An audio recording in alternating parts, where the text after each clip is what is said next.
Hi everybody, my name is Ashley Clark, and the first assessment tool that I chose to do for this week's discussion was assessment of life habits.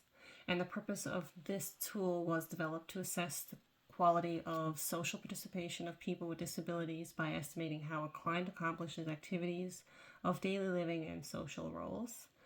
Some client goals that could be assessed or evaluated using this tool could be improvement in daily activity participation, enhanced social integration, tracking changes in participation over time, or identification of disrupted or unsatisfying habits.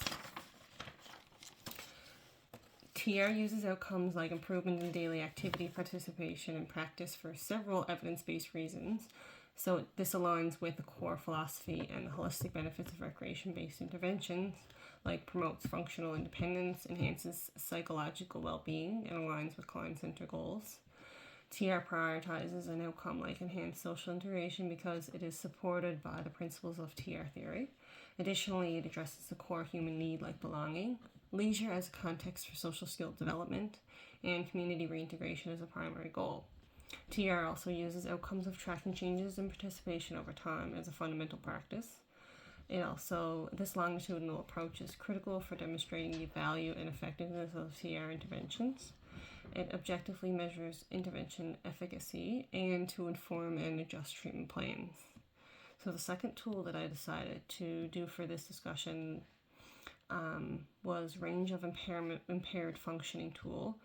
The purpose of this one was to evaluate the psychosocial functioning of individuals, particularly those diagnosed with bipolar disorder and major depressive disorder.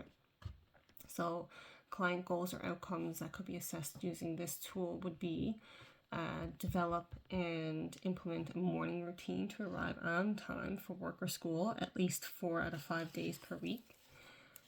Increase participation in family activities from rarely to weekly to strengthen family bonds and support networks. Re-engage in one previous enjoyed hobby for at least 1 hour a week to increase pleasure and mastery. And identify and challenge one negative core belief per week in therapy that contributes to low global satisfaction. So a recreation therapist might use the first goal not just to improve punctuality, but because a successful morning routine is often the foundation keystone that unlocks a client's capacity to engage in meaningful leisure and recreation, which is the core for therapeutic practice. So a recreation therapy would use the second tool not just to get a client to spend more time with family, but to use those shared activities as a direct therapeutic tool to achieve clinical outcomes. A recreation therapy would use the third goal to not only because it directly targets the core mechanisms of recreation therapy, like using meaningful activities to restore function and improve well-being.